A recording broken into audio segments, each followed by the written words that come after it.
aware of how powerful he is, yet he decided to remain humble and accessible. Ladies and gentlemen, one more time, can we all celebrate your own, our own, the celebrant, Sir Ayodele Peter Fayose. Round of applause for this great man, ladies and gentlemen.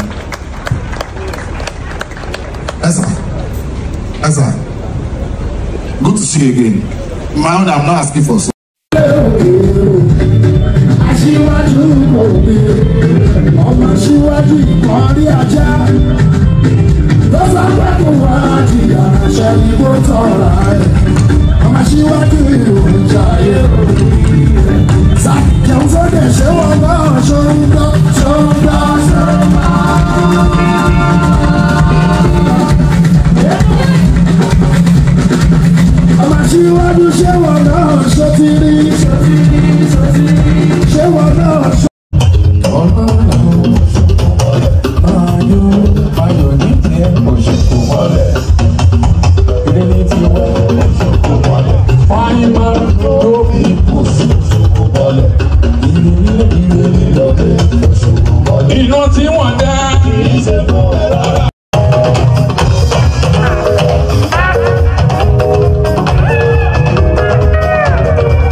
Jenka,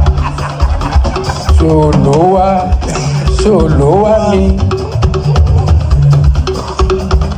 Enima le linge, Eni abelo.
Ó bá ẹ láyọ̀, ó ti ṣẹ́gun